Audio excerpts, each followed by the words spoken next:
Hey there, it's Mike Goldstein again with the Crushing It with Kitchen Remodeling podcast.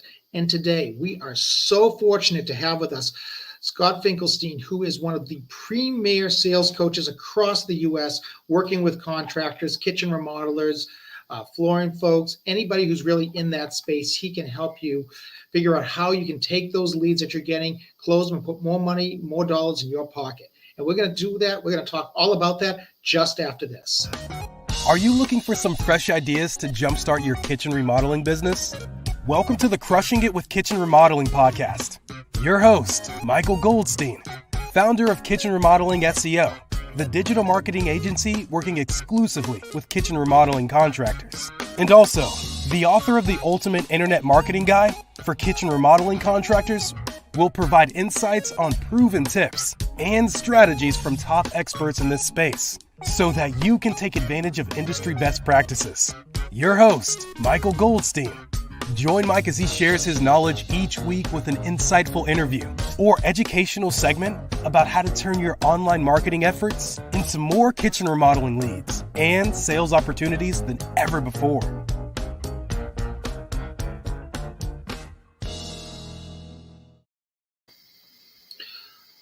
Well, hey there, we are back, and we're going to bring into the studio with us today, Scott Finkelstein.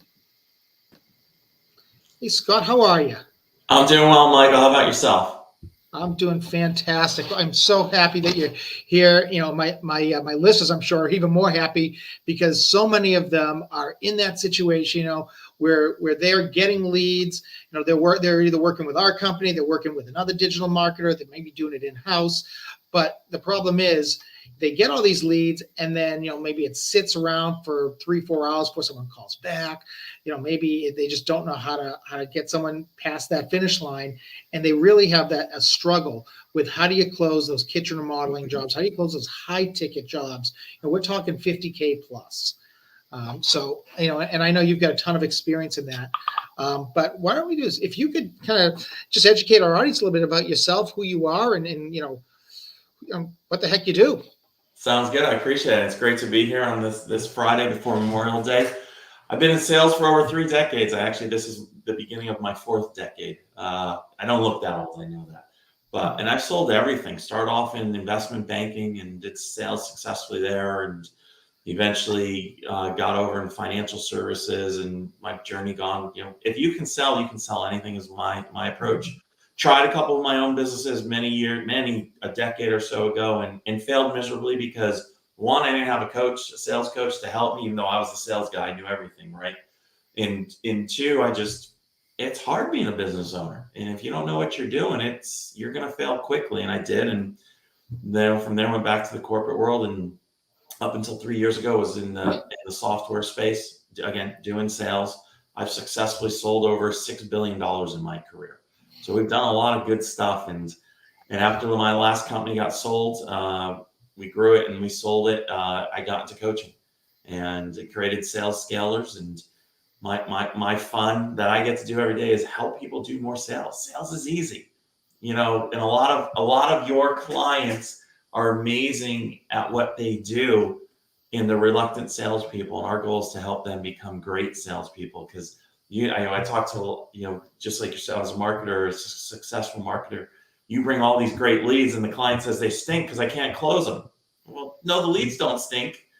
You got to learn how to close them. And that's what we do. So we love having an opportunity to get out there and help people.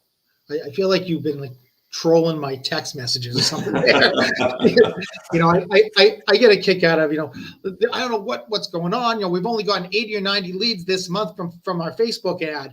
You know, we're just not, we're not closing. We're only closing 5. Well, if you're closing 5 and you've gotten 80 leads, I mean, the first question I always ask is, are those qualified leads, right?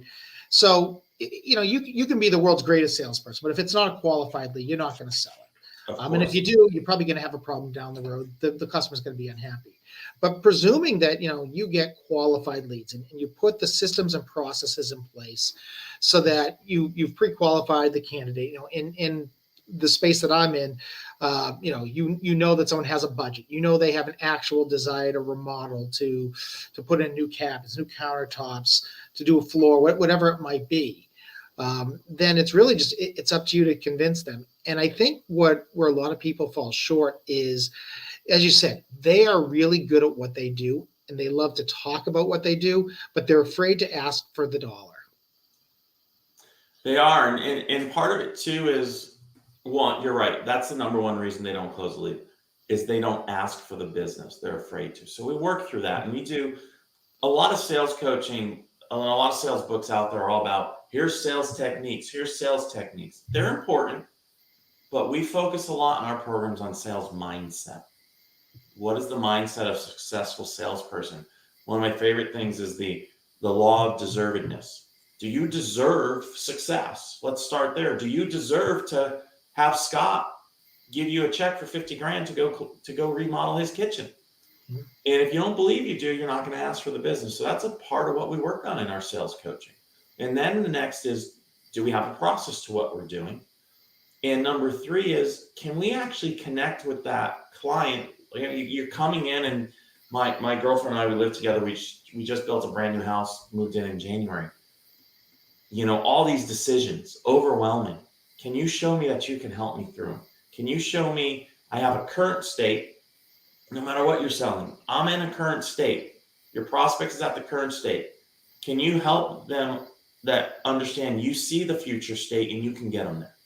And that's the talk tracks that we have to go through to connect with them so that we actually earn the right to ask for the business.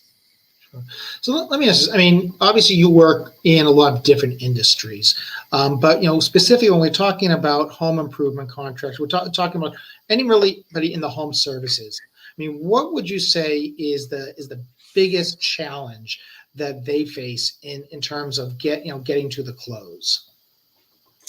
I think the biggest challenge they face is some perception out there, especially in this day and age of these guys come in and don't always do the best of jobs. So you got to be able to combat that through obviously good pictures, references, things along that line.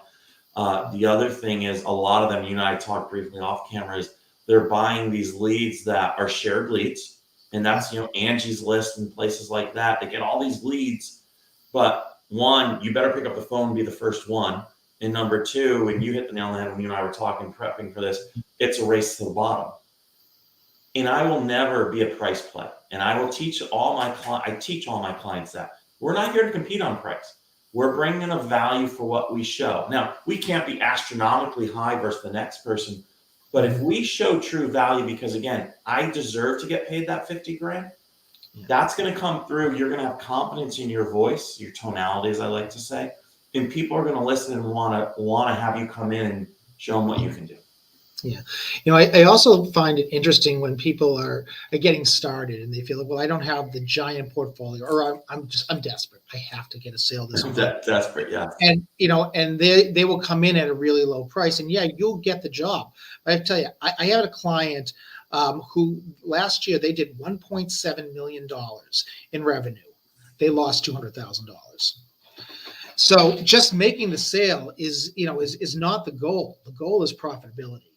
And I think oftentimes, the question I always ask my clients is, well, what's your close rate? If someone tells me they get a close rate of 80, 85, 90%, my answer to them is, well, your prices are not high enough then, because you should not have a close rate. Nobody is that good at sales that they're closing if they're priced properly.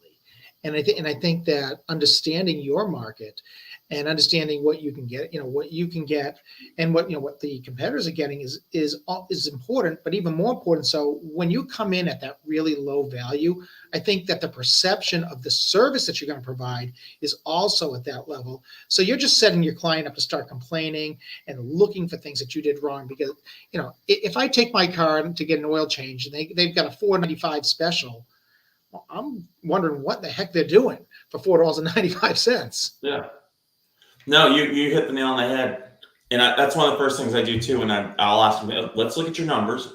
Listen, here's the other thing. A lot of business owners and donors, and everything's data driven. Sales is very data driven, and close ratio is a big thing. And I agree with you. It's above 70%, depending on the industry. And in this industry, I'd say if it's above 50%, you need to raise your prices, right? and you have to.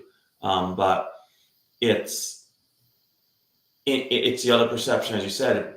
If I want a beautiful remodeled kitchen, I want someone I'm expecting to pay a certain price. And like you said, if I'm expecting to pay 50, doesn't mean I won't try to negotiate you down to 40, but I want to see you gave me 50. But if you come in at 30, what materials is he using?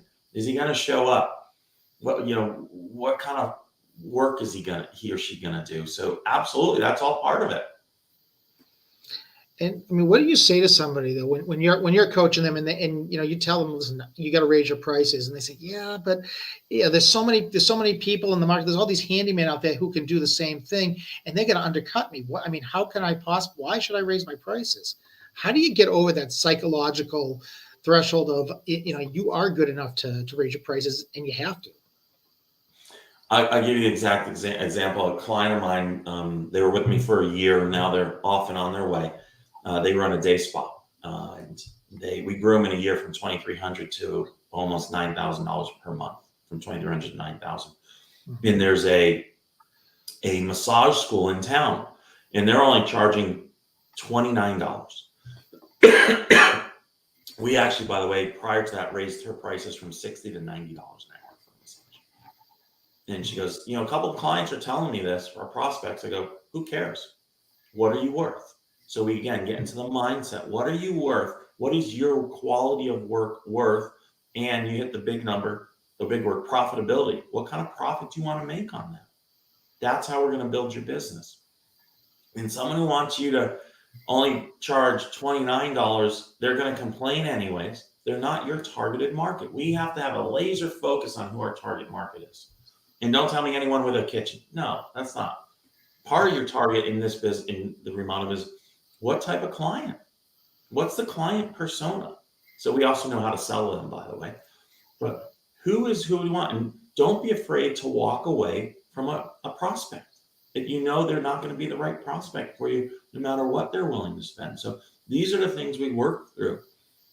We've got to understand that. And then I also show them a simple grid I have that I put together on an Excel spreadsheet. For every 10% you increase a price, how much business do you have to lose to break even? So again, we're going to watch numbers. We're not going to double our prices overnight. We're going to be careful with that, but we're going to incrementally look to do that. And especially look what we're doing from this time right now, what's going on in the world with inflation. If you bid a job 3 months ago and you're still not starting it for 3 months, price of your supplies have gone up. So now we're going to get into the conversation of how are you accounting for that so that you're not losing money. I've heard that story. We're a $1.2 million company, but they're losing money. So here's the simple question. Do you want to get big or do you want to get rich? Yeah. You got big. You didn't get rich.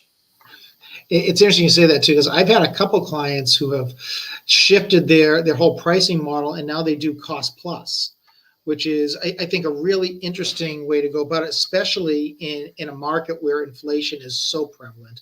We don't know, what the Fed is going to do. We don't know that they're going to be able to curb inflation to the extent that it needs to be.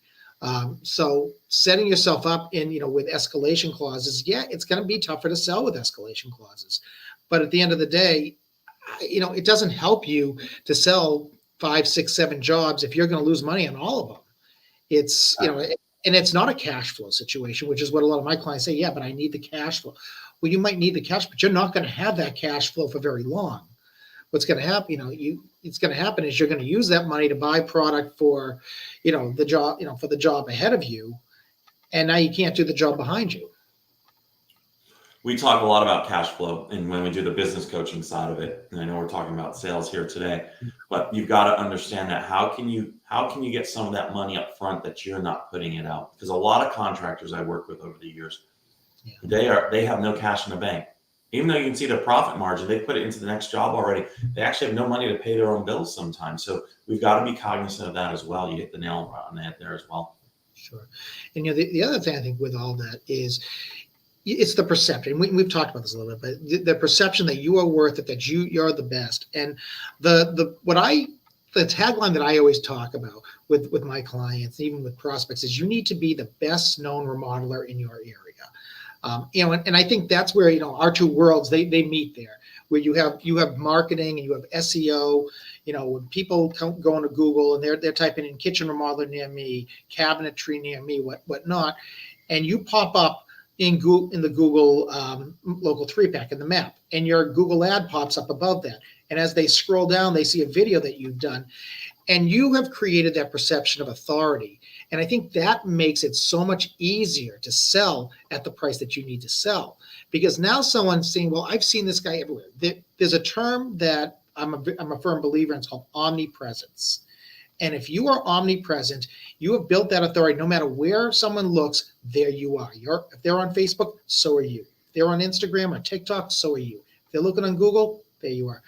And at the end of the day, if you know where your clients hang out and you can create that omnipresence, I think that when it comes time to doing the sale, it's not a cold prospect anymore. It's not a hard sell. This is a very warm prospect. They want to do business with you, and they're waiting. They're waiting to find out what they need to do to get into your schedule. Absolutely. No, you got to be in that community. And let's face it, most of the contractors you're working with me, they're staying in their local radius. They're not going national in any way. Exactly. And they have to be there. The big thing, which is great about getting to talk with you today, is I want everyone to understand. The first thing I tell them, I go, it's not sales and marketing, it's marketing and sales. Yeah. You have marketing at a high level, to simplify, is give me a lead to put into my sales funnel. Mm-hmm. So cold calling is a marketing function. I had this conversation with a CRO of a large corporation last week. I go, your cold calling, your SDR team is not a sales team, it's a marketing team. And it's like, you're wrong. Mm-hmm. I go, and I explained to him, like I said, anything that gets a lead into your sales funnel is marketing. And he sat back for a second. He's like, he laughed. He goes, all right, I'll give you that one. But they need to understand that. And if everything they're doing with you on the marketing side, like you said, you're creating that omnipresence. Now it's easy for me to come in and help them create the right script messaging to take what you've already done for them, that their close ratio is going to continue to go up until we raise prices again. And then in terms of that script that you're helping them build, I mean, what is the average touch point too that you suggest that people have? Because I think that's the other issue. If I have so many clients who say to me, well, they filled out a lead and I called them, I left a message, they didn't call me back. So I guess that's not a lead. Oh, I think it's going to take more than one touch point to make a sale. Yeah. I mean, obviously, talking we said earlier, if you're on an Angie's list, your touch point is if you get them on the phone, you get it. If you don't, it's gone. But we're talking about the better leads, the really good ones. Exclusive leads. Yeah. Yeah, you're going to drip on them. What I see with my contractors about 3 to 5 times in about a 2-week period. I will say this: you have a short window in this universe but you got to reach out to them, phone call, leave the voicemail, have a templated email, and we tweak it based on how the lead comes in. Yeah. If we got a cell phone, we text them the next day as well. We're dripping about 3 to 5 times over 2 weeks. The first 3 are within that first 48 hours because it does start to get cold fast. But if we do those things, we can keep it warm till we can get them on the phone. Well, and I think a lot of it is the lead nurturing and is kind of just warming them up and educating them about what it is that you're going to do. Any campaign I ever deal with, we always make sure we institute an immediate text message within seconds of them filling out, hey, thanks for reaching out to us. We look, even if they've scheduled an appointment, we look forward to talking to you on such and such a date, and because in this day and age, everything is Zoom based now, check your email in 5 minutes. I'm going to send you. And we build out like a bot type of AI where the average person, they don't even know that it's automation. They think that's a human being who's texting. Hey, this is Mike. Here's my cell phone. Text me anytime you need anything. I didn't actually write that, but everybody gets it, right? So that's why I think it's so important to have that lead nurture in place, because again, it's just that perception of expertise. Send them your downloadable kitchen planning guide the minute that they fill out a form, the minute they make a phone call. If they make a phone call, you should have some kind of connection that goes into your CRM that then sends them up, even a link to text them a link. Hey, download our free planning guide, whatever it might be, whatever you have. I'm not saying you have to have a download guide, but everyone's got something. Oh, I agree. And you hit the biggest of all that is you're immediately responding. Yeah. That's what they want. And And then from there, it's the continued systematic touch points. And that's what sales is a system. We build sales systems, as I said, the sales playbook. And that's what our 90-day program does. Let's build your sales playbook. All the things you and I are talking about now. Mm-hmm. And marketing has to be a big part of it. That's not my expertise. That's why I love working with someone like yourself, because that's your expertise. Now let's bridge it over into sales and go close it. And then you got a happy client all around. Yeah, no doubt. And you know, the interesting thing I find with just all the touch points and with the communication is we are in such a digital age that people they want to go from marketing to sales though very quickly. And that's why from a marketing standpoint, if you're going to run Facebook ads, one of the things that we really are a big proponent of is messenger campaigns. Why? So you run an ad, you get somebody interested, and what do you say? If you want to talk about this right now, click here and to message us. And you have a human being, and it doesn't have to be the owner of the business. You can have a team of people who in a media house somewhere who just respond with some basic canned responses, and they just ping you so that you get a notice on your phone. I mean, you've got a cell phone wherever you go. You can't tell me that the average person doesn't have this thing with them at all times, right? And now you can take, okay, you've marketed, you've got their attention, they want to talk to you. Well, then you better be ready to talk when they're ready, not when you're ready. And that part can sometimes, especially if it's a one-person shop, getting those leads right away. But that's your point. Why the automation on the text message, the email, those things, keep it warm so they can reach out. And it can even be an automated text message. Great, on a job right now. Can we talk this evening? Is 5 o'clock a good time for you? So you leave it, you get it going that way, which is also why the Angie's List isn't always good for a lot of these guys, because they can't. I'm in the middle of hammering something. I can't answer my phone. So we got to help them with that piece too. And here's a tip for anybody out there who is thinking about automating the conversation. There's a tool called ManyChat, and Scott, I don't know if you're familiar with ManyChat or not. No, right now. All right, so ManyChat is the world's most popular AI bot, and it integrates with Facebook Messenger, so you can create very intricate conditional conversations. Hey, what's your name? Thanks for reaching out. What's your name? They say your name. Okay, now we've saved name, and name is Jim. Okay, hey Jim, let's tell me a little bit about what are you looking to have your kitchen done, your bathroom, or your whole house? And you'll have the 3 items. They have, so that way they're going to select one, right? They select the kitchen. Well, that's fantastic. So what are you looking to do in the kitchen? Are you looking to replace your cabinets? Are you looking for a whole remodel, to move walls? Give them some choices, and essentially by the time they figure out that it's an AI, if they ever do, they probably already clicked on your schedule a consultation. Let's set up a time where we can do a Zoom and I can take a look at your kitchen, or let's schedule a time. We have you come into the showroom. I'd love to show you around. Here's my calendar. Picking it, and you don't even have to say here's my calendar. These are the dates that I have available. And ManyChat can read a Google Calendar and it spits it out to people. It's incredible. Awesome. By the way, it costs $10 a month. I mean, seriously. That's awesome. So that's what I'm saying. I mean, but there is software out there. There are tools that can make your job as a salesperson much, much easier than it ever was in the past. Yeah, maybe there's more competition now. But at the same time, I always say, listen, if there's no competition in the area, then probably what you're doing isn't going to be very profitable because nobody else is doing it. You've never been the first to do anything. I promise you that. You don't have to be the first. You just have to, as I say to everyone, I ask everyone a trick question so they'll know the answer if they reach out to me. I go, what kind of company are you?